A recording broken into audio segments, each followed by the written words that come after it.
All right, guys. Hello and welcome back to this tournament, to our journey, to our quest for level 99.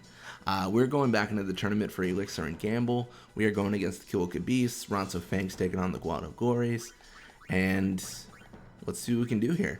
Currently, Bickson is on this team. He is tied for top scorer with us right now, so we need to really be aware of that. We cannot have him score because that's going to put us in a very awkward spot for the one thing we care about, which is gamble. You know, it's the one technique we're looking for, and we just can't we just can't let him have that opportunity. So yeah, let's see what we're going to tech copy. Interesting enough, we actually do have a lot of tackles and stuff to tech copy, which I didn't think would be the case. I figured we'd have tackles kind of done pretty early, but it feels like we're actually getting a pretty even distribution, like between tackles, shots, anti-whatevers, like it feels like it's pretty equal. And there it is. This root leveled up. He only needed 1 experience point, so there it is. But yeah, no, it's interesting to see, kind of what we think is going to happen, and then what actually happens. Like, not always the same thing, What you think is going to happen is not always what happens. I very much messed that up. I didn't mean to have the tackle. I don't know why I did it that way. I guess I could have done the whole, they tackle, and then I, dribble and try to open up Iskin for an interaction without, anyone there, but it doesn't actually matter. Like, Jasu's nothing. He's got 22 attack against 46 endurance. And in what world is Iskin in trouble there? He's insane. And the Kilika Beasts, they're a team that actually does improve. Like, endurance wise, they get pretty crazy with it. So I don't think the tackles between one defender and us are going to be really a worry later on in the series. It's just not going to be a thing that comes up. Oh, but anti-nap 2 is going to be something that comes up. Vorja with the tech copy, able to learn that technique, putting us in a really, really good spot for that. That is beautiful. That is everything we wanted to see. That is Christmas, everything. That is awesome. So let's actually get greed. Let's just become the literal epitome of greed, and let's pass to Larbite here and try to go for another goal. Reason I say greed is because Larbite in general is underleveled, but I did not realize they had Bada, so maybe it's not greed so much as just destined success. I don't know. I really, really don't like Bada as a defender. He just inherently feels so terrible, and I'm just like, dude, what are you doing here, Bada? Like, just go. I know you get seasick, but get on the boat and go home. Like, I'm sorry, man. Use those Kilika herbs, whatever you gotta do, man. But you just gotta go. Sorry, that was real lore, base. If you don't know, Bada gets seasick, but he does have some herbs from Kilika that help him. It's a very small conversation, like on the boat, as you're going to Luca.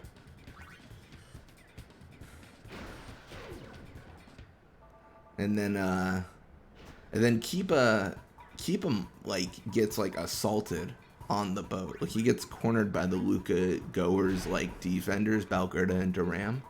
And they hint that things are happening, but they don't outright say hey, this happened to him. I'm a little bit unclear on what happened there, but it didn't seem good. Seemed like a bad time. I don't know. After my interaction with the goers in Kilika, I'd probably be avoiding them heavily. This is gonna sound messed up, but I wouldn't be I would think that they could even poison you. They might to win the tournament. I wouldn't put it above them, man. They're a team that's win at all costs. So they poison Keepa. The argument as well, though, is maybe they don't respect the goers enough to even or they don't respect the Aurochs enough to even try to hinder them.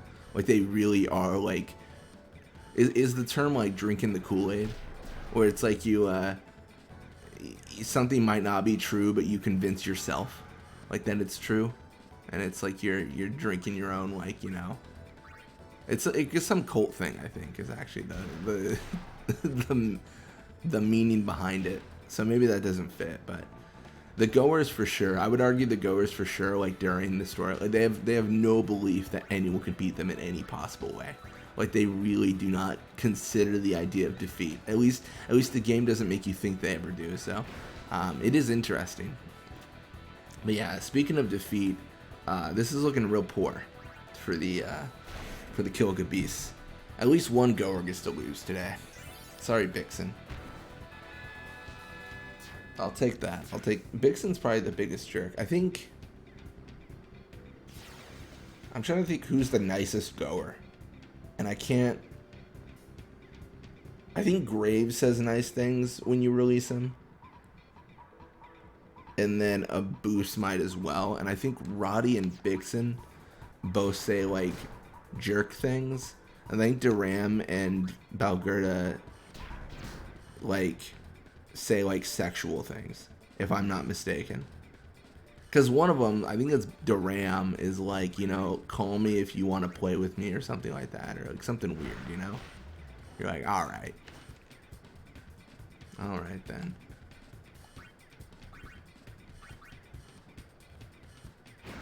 I don't know, I guess it's normal, you know, it's not that crazy. It's just interesting, like, how diverse, like, honestly, Duran and Balgerda, they don't bring up winning at any time. Like, so I'm like, do you guys even care about winning at this point? Like, you're supposed to be the goers. Like, as a unit, I thought you would just, like, objectively be like, we must win at all costs. But there's, like, divides in the team. But yeah, no, Iskin level 50, more endurance, shoot, catch, block, attack, HP.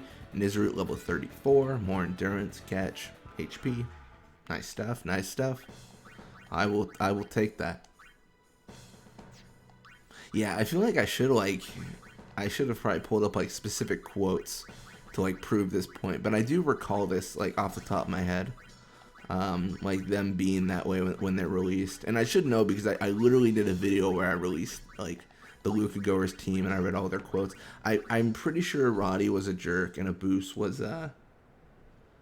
nicer. I think Grave was nicer. He's like, one of them said like, you Goers sure have improved or something like that. Or you Aurochs sure have improved. I don't know why I'm so convinced on the Luka Goers right now. I don't know, it's like in my brain I keep on saying Goers. That's definitely interesting.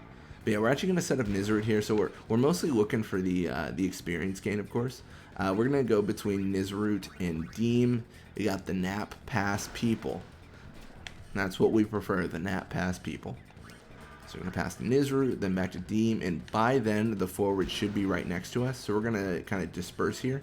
So we're going to go this way, and then Deem is going to go the other way. And ideally, in this situation, we can have Deem pass to Nizrut, but Nizrut will never be encountered by Giraguado, because we don't want that. Giraguado is kind of annoying, and you know, I have a whole policy about me not being annoyed by Giraguado.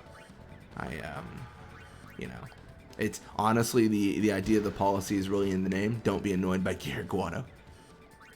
It's just, I don't know, they're so fast that it's sometimes difficult to kind of get away from them, and they really force the encounters occasionally.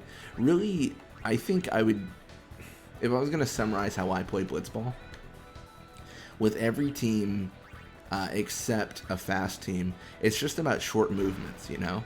It's about like not moving a bunch. And occasionally you'll see me like do like the pass to Kolikin or Deem and kind of push up that far like right/left side, and that's also a good tactic. But really it's controlling where you are in the sphere pool and then not getting into encounters if you can help it. Like it's playing a lot of evasive, because that's really the best way to like win games, honestly. Like it's very, very effective if you're just kind of like going all over the place, you know, avoiding players as you can and forcing good encounters.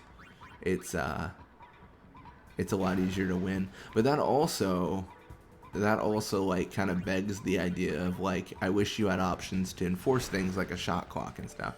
So essentially my idea would be, I don't know how you'd like even mod this in. I don't know if you could, but like if after 30 seconds you have not like shot the ball, then a blitz off would happen again that gives the ball to the opposing team that did not shoot, you know?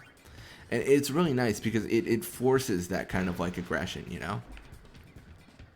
The only negative to that is, you know, the AI would never ever get a goal because it would constantly, it would just, you know, just constantly be doing dumb things. It would constantly never shoot.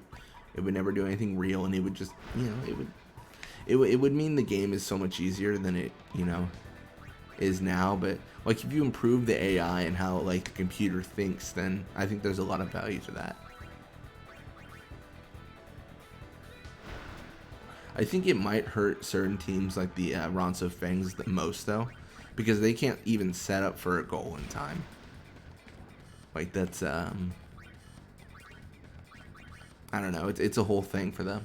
I don't know. I think if you're rethinking Blitzball in general, in order to make the game better than it already is, I think there's a lot of like optional things that you should include. So I mean, I've brought this up before, but tying speed to HP more heavily, and essentially having the fastest players use the most HP, and then having HP be impactful. So essentially something like if I hold down X or whatever, then it improves my sprint, like as I go faster, but I use HP and stuff like that. And essentially the idea is, like, I can't just constantly swim around forever, or else I'll have no HP, my stats will be halved, and then I'll, you know, lose the game because I'll lose the ball and stuff like that. Like punishing players and making HP more impactful, and, you know, basically rethinking movement in Blitzball, because I think it's probably the most broken thing. I think for sure movement is the most broken thing in Blitzball. Just, it's so easy to just get the ball to a fast player and then just like cheese your way to victory. That's my whole, I don't know, that's my whole thought process on it. Like, there's definitely some form of correction you could do, but I don't know, I'm always a fan of the model of just give people the option, you know? Like, don't cut everything out. Like, just add options onto what you have, unless it's like really broken. Like, you're like, all right, this just doesn't work, you know?